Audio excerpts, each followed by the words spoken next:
What's up? First time video. I don't know how good I'm gonna do. I don't have much of a personality. One lady said I had the personality of a wet doormat. I don't know what that means, but I hope the video is useful.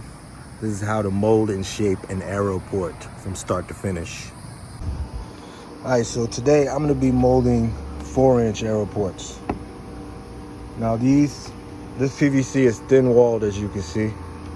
It's a lot less thinner than, say, the regular shit you see at like Lowe's or something like that. Now, where to get this thin walled PVC, that's a mystery. You gotta be resourceful. But this is everything you need. Obviously your PVC. Since I'm doing a 4, I got an 8-inch base. You're gonna need 4 pieces of 4-inch cut circles that's gonna fit the internal diameter of the arrow. Then you're also gonna need a 2-inch cutout, and this is gonna be your guide to kind of shape the flare on the mold. You're gonna need some Bondo glass, a grinder, a jigsaw or a router,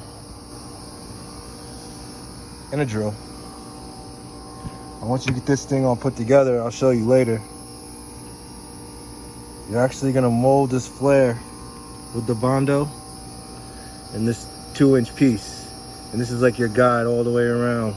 So this is the mold after I got the first coat of the Bondo glass on. Like I said, I just walk this cutout all the way around and spread it to get that flare. Once that sets up, I hit it with a little bit of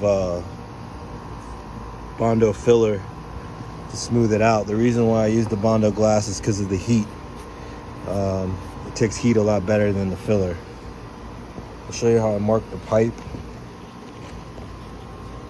I take this gloss paper from Lowe's, free in the paint section, and I'll just wrap it all the way around so I meet up perfect with the other side. Take the Sharpie, mark it all the way around, and then I'll take the grinder and cut it with a thin cutting wheel. And I found that's the cleanest, straightest cut you can get on PVC like that.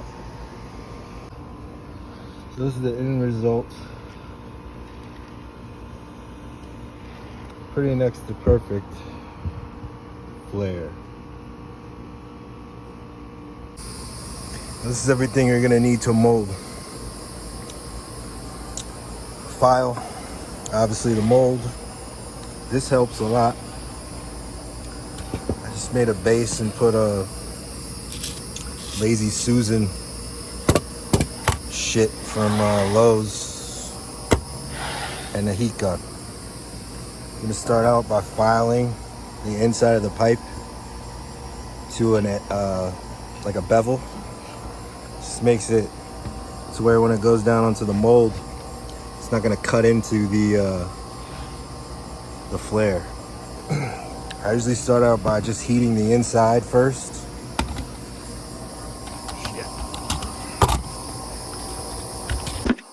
Hard to do a video with one hand. So I'll just take the heat gun and put some heat on the inside here. And when I go down, obviously I can't do this and film. So I would just heat around here, up and down, as I spin the mold, putting pressure down onto it as soon as it starts flaring out. You're also gonna wanna have like a glove on hand, just in case once you get down to the actual flat part of the mold, get it all the way out to here, it tends to want to like pucker back up on you. So I'll have a glove on and keep that down so you don't burn the shit out of yourself.